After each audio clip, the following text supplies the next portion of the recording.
1교시 4번 문제 아주 기초적인 문제입니다.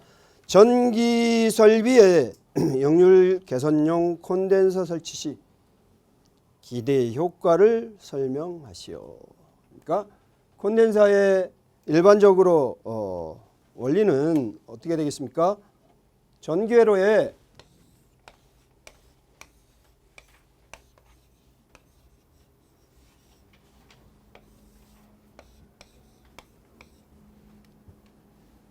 전기회로에 부하는 일반적으로 무슨 성분? XL 성분, 즉 전압과 전류의 이상이 뒤지게 만드는 XL 성분이 되겠습니다. 그래서 일반적으로 무효전력이라고 표현하고 있는데, 무효전력, 즉 전류가 전압의 이상이 뒤짐으로써 공급된 전력을 제대로 사용하지 못하는 그러한 전압과 전류의 위상차에 의해서 역률이 발생하게 되는데, 이 위상, 즉 XL 성분에서 뒤진 성분의 위상을 역률 개선용, 즉 전류의 위상을 전압과 최대한 동상을 유지하기 위해서 사용되는 기기가 역률 개선용 콘덴서죠. 그렇죠? 역률 개선용 콘덴서. 이 콘덴서를 설치하면 효과가 뭐냐 하고 문제가 나왔습니다. 자, 그래서 이러한 역률 개선 콘덴서, 즉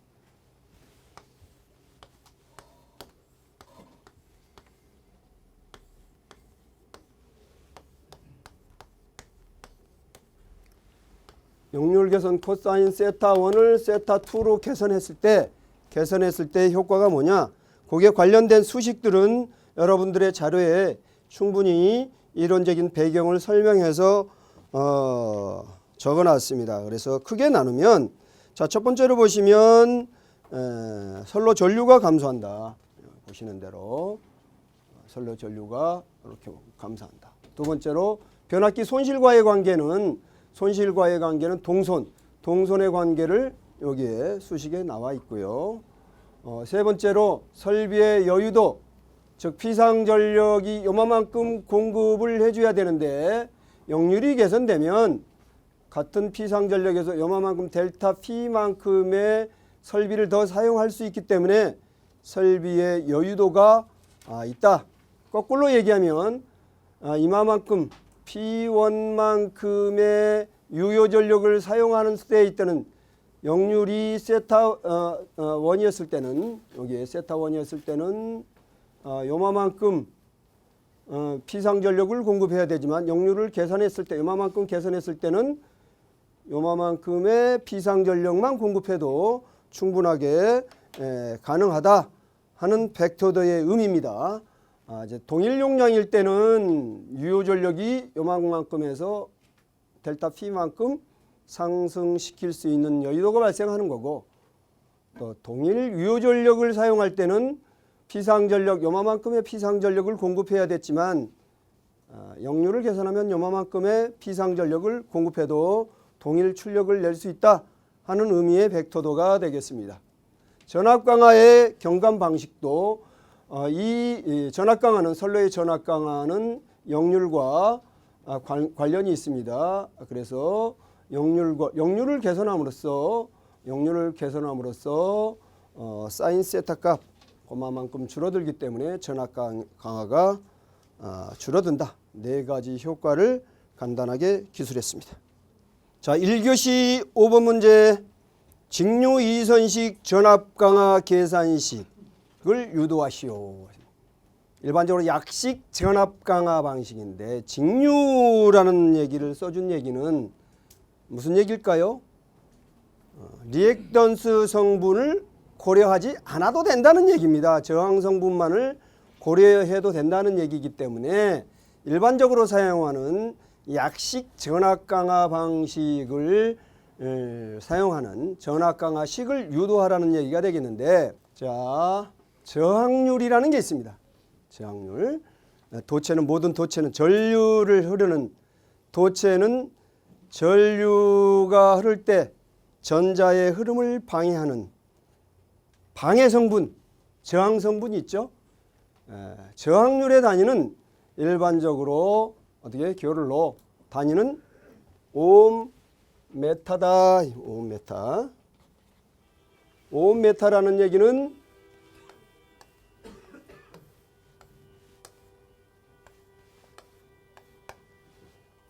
자, 단면적 1m, 1m, 길이가 1m. 여기는 L이 되겠네요.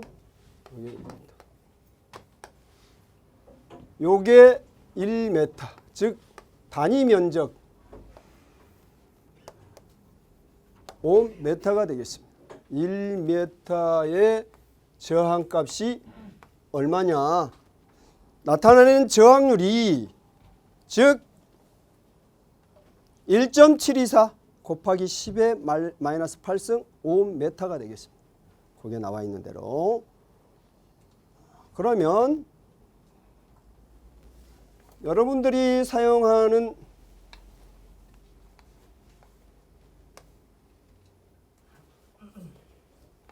그림이 잘 안 되는데.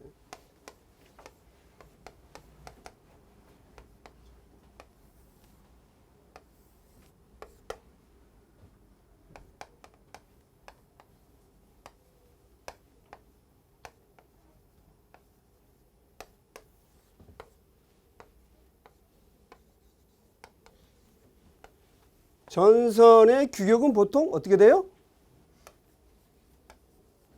이렇게 되는 거죠. 그렇죠? 이렇게 되기 때문에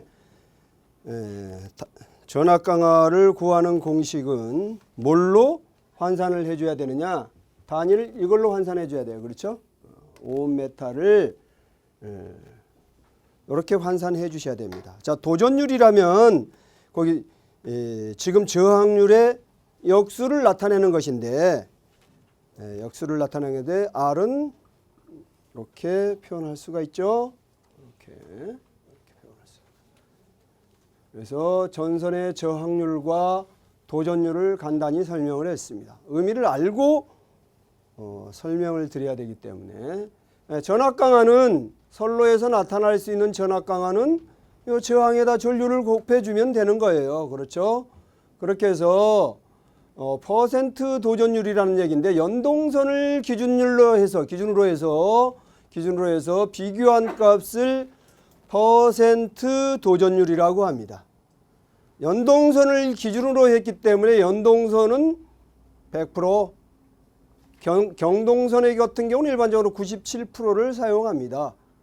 여러분들이 KSC 3101을 찾아보시면 여기에 전선의 굵기에 따라서 98%에서 100%를 갖다가 일반적으로 연동선의 뭘로? 퍼센트 도전율로 나타나고 있습니다. 그 다음에 경동선의 경우는 마찬가지로 96에서 97%, 즉 전선이 가늘거나 두께에 따라서 퍼센트 도전율이 나타나 있습니다. 그런데 시험의 조건에서는 뭘 줬어요? 연동선으로 한다 그랬습니다. 연동선으로. 자, 그래서 전압 강화는 이렇게 해서 도전율, 기준율이죠. 연동선의 도전율. 여기에다가 2회선이니까 전압과 즉 2회선인 직류 2선식이라고 그랬잖아요. n을 곱해주고 그 다음에 퍼센트 도전율을 여기다 곱해. 왜? 100%를 기준으로 했으니까 100%일 때는 1이 되겠지만 97% 하면 어떻게 100%보다 숫자가 더 올라가겠죠. 그렇죠? 그 다음에 단면적과 길이, 전류를 고려해주면 되겠다 하는 얘기죠. 잘 보세요. 그래서 연동선이 도전율 퍼센트 도전율 100%일 때는 두 가닥과 표준율 58분의 1을 이렇게 환산해 주면 아까 표준율 요거 어딨죠?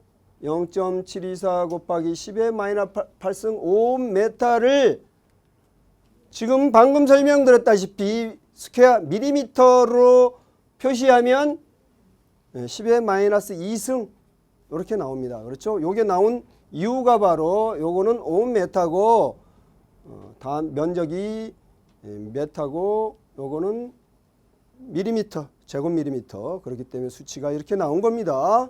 갑자기 뜬금없이 어디서 나왔냐? 이렇게 질문이 들어올까 봐서 미리 설명드린 거예요.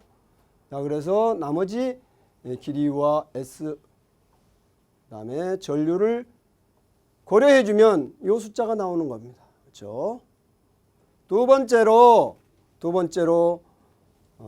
시험 문제에서는 연동선이라고만 얘기했지 퍼센트 도전율을 안 줬어요. 그래서 100% 잡았을 때 98% 잡았을 때 해보면 요만큼이 나옵니다. 때려보세요. 여러분들 계산기로.